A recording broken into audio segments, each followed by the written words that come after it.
नमस्कार दोस्तों, कैसे हैं आप लोग। क्या इंसान अमर हो सकता है? क्या इंसान इमॉर्टैलिटी अचीव कर सकता है? इमॉर्टैलिटी मतलब वो कभी मरे ही ना। एक एक्स गूगल इंजीनियर है और ये काफी फेमस है। यहां पे आपको ये नजर आ रहे हैं, इनका नाम है मिस्टर रे कुर्ज़वेल। मिस्टर रे कुर्ज़वेल ने यहां पे बोला है कि 2030 तक इंसान इमॉर्टैलिटी को अचीव कर जाएगा, मतलब वो मरेगा ही नहीं। अब क्या ये सच में ये कहने की कोशिश कर रहे हैं कि इंसान मरेगा ही नहीं? मतलब ओवरऑल इंसान के शरीर में इतनी कैपेबिलिटी आ जाएगी या फिर उसके सेल्स को इस हद तक अपग्रेड कर दिया जाएगा कि वो कभी खत्म नहीं होगा। तो ये थोड़ा एक फार रीच्ड और फार फेच्ड कंक्लूजन की तरह हमें नजर आ रहा है। लेकिन ओवरऑल मिस्टर रे कुर्ज़वेल की बातों को समझना भी जरूरी है, क्योंकि इन्होंने कुछ ऐसे प्रेडिक्शंस किए हैं जो कि बहुत सटीक, बहुत सेट बैठे हैं। 75 साल के हैं मिस्टर कुर्ज़वेल।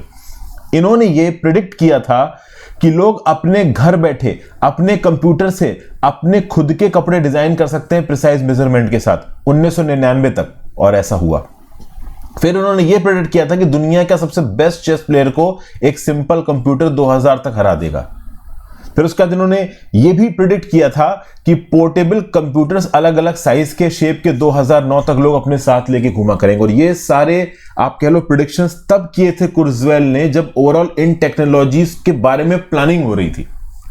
तो ऐसे समय पे रे कुर्ज़वेल का यह बोल देना कि 2030 तक इंसान अमर हो जाएगा, यह किस हद तक सही है? तो हम समझने की कोशिश करते हैं रे कुर्ज़वेल यहां पे क्या बोल रहे हैं। क्या इंसानी शरीर में इस हद तक कैपेबिलिटी है कि ओवरऑल हमेशा जिंदा रहे? और क्या ऐसी कोई जानवर की स्पेशी भी है जो हमेशा जिंदा रहे? एक है। तो इन सब चीजों के बारे में यहां पे बात करेंगे। जो 75 साल के कंप्यूटर साइंटिस्ट, इनको नेशनल मेडल फॉर टेक्नोलॉजी मिल चुका है 1999 में।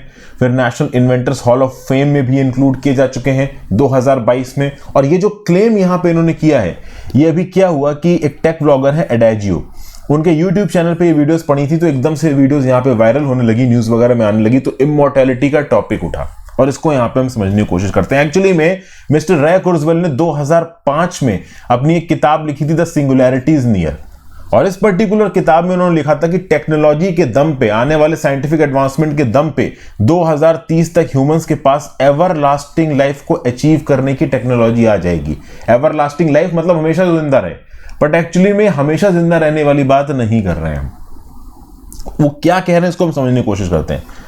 फिर उन्होंने ये भी बोला कि current advancement and expansion seen in genetics, robotics and nano technology will allow nano robots to run through our veins in the near future. Now ये सबसे इंपॉर्टेंट पॉइंट है दोस्तों,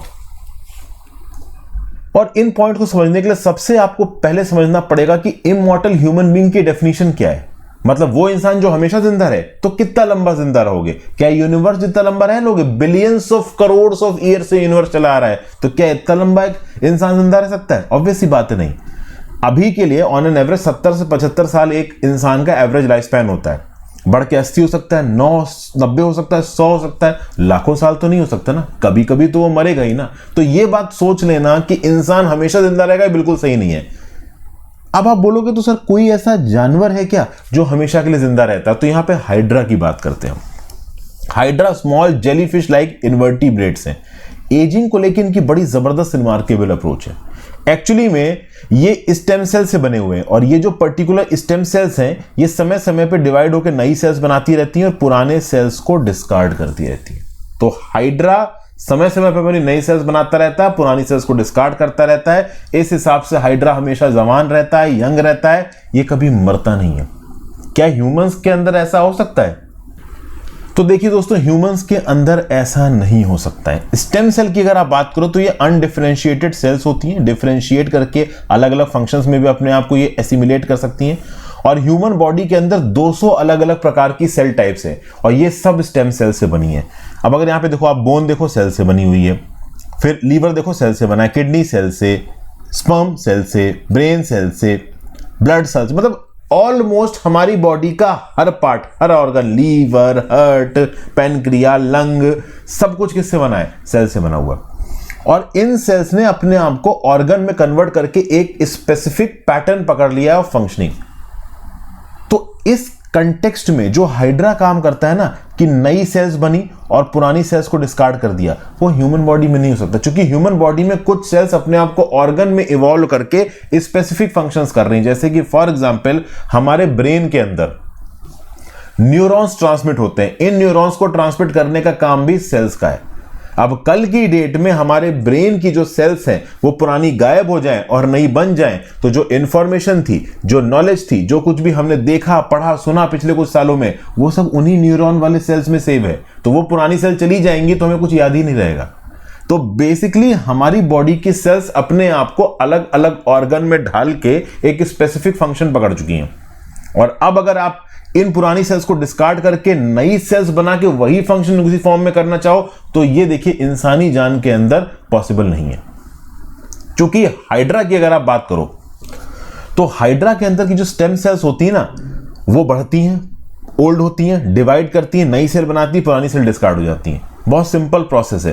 बट इंसानी शरीर के अंदर इतना सिंपल प्रोसेस नहीं है। इंसानी शरीर के अंदर ये स्टेम सेल्स बहुत ट्रिकी और कॉम्प्लेक्स टास्क कर चुकी हैं। और इसी कंटेक्स्ट में हाइड्रा वाला रेप्लिकेटिंग इंसानों में नहीं हो सकता when it comes to stem cells. तो एक बात तो क्लियर है कि इंसान कभी भी पूरी तरीके से बायोलॉजिकल इमॉर्टैलिटी नहीं पा पाएंगे। मतलब वो सदियों अनंत काल तक जिंदा रहे, ऐसा नहीं होने वाला है। तो जैसे कि मूवी में दिखाया गया है ना, वो बेला और कौन सी मूवी थी वैम्पायर की, और एडवर्ड, ये ट्विलाइट सीरीज की बात कर रहा हूं। तो ट्विलाइट सीरीज में आपने वैम्पायर्स देखे होंगे, बहुत सारे जितने भी वैम्पायर के शो आते हैं, तो वो वैम्पायर्स क्या है, वो अनंत काल तक जिंदा है। 100, 200, 300, 400 साल बीते जा रहे हैं, वो मर ही नहीं रहे हैं। उनकी सेल्स पुरानी नहीं रही, उनकी सेल्स बिल्कुल प्रिजर्व्ड है, नई सेल बनी नहीं रही है। समझ गए बात को?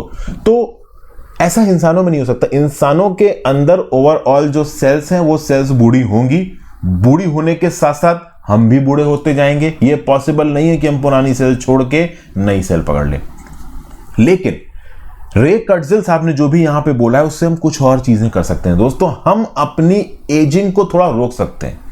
बुढ़ापे में जो हमारी एज्ड सेल्स हैं वो ज्यादा एफिशिएंट तरीके से काम करें, कुछ ऐसी टेक्नोलॉजी हम लोग यहां पे डिवाइस कर सकते हैं। बेसिकली जैसे जैसे हमारी सेल्स एज करेंगी वो और अच्छी तरीके से फंक्शन कर सकें। और वो हम कैसे करेंगे? वो हम लोग करेंगे नैनो रोबोट से। बेसिकली ह्यूमंस की जो बायोलॉजिकल लिमिट है ना, 60 साल, 70 साल, 80 साल, इसको आराम से 110, 120 साल तक तो देखो पहुंचाया जा सकता है। आज की डेट में आप देखो जो बिल्कुल फिट लोग हैं 100, 110 साल तक जी जाते हैं।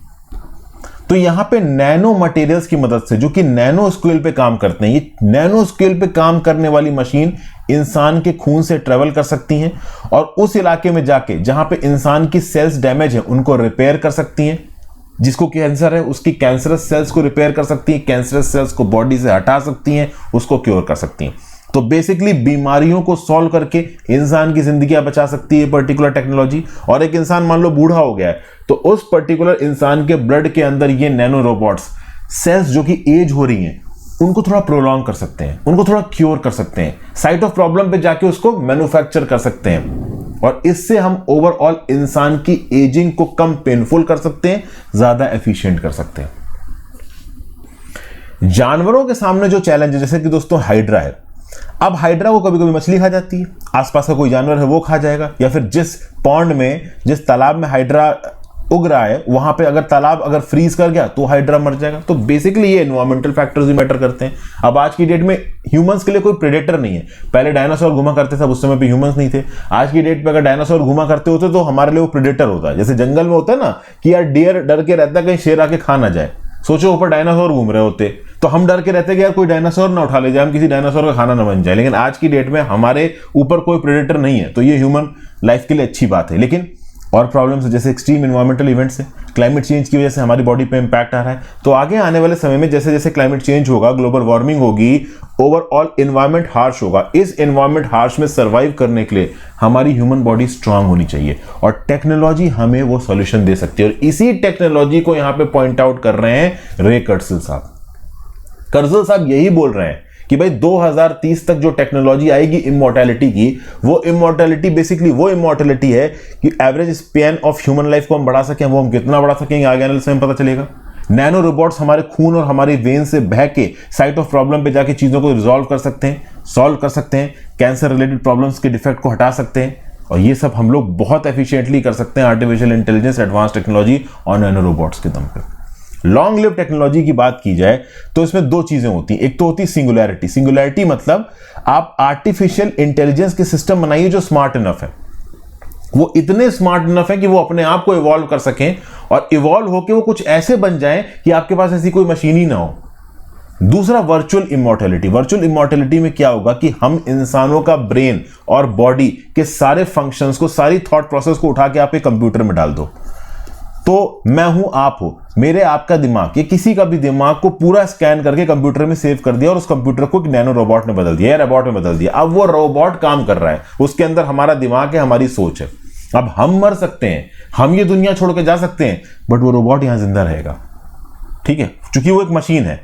अब एक परेशानी दोस्तों यहां पे ये है कि एज अ ह्यूमन जो हमारा सोचने का थॉट प्रोसेस है और एज अ रोबोट का जो सोचने का थॉट प्रोसेस होगा उसमें फर्क पड़ सकता है, क्योंकि हमारे अंदर एक ह्यूमन एलिमेंट है। तो क्या वो ह्यूमन एलिमेंट, क्या वो इमोशनल एलिमेंट हम रोबोट में ट्रांसफर कर पाएंगे, ये एक चीज देखने वाली है। तो ह्यूमन बॉडी की एक्सपायरेशन डेट है, वो एक्सपायरेशन डेट रहेगी, उसको आप थोड़ा अपग्रेड कर सकते हो, थोड़ा एक्सटेंड कर सकते हो। कितना एक्सटेंड कर सकते हो वो तो देखो आगे आने वाले समय में पता चलेगा। और इससे एक बहुत अच्छा लेसन मिलता है दोस्तों।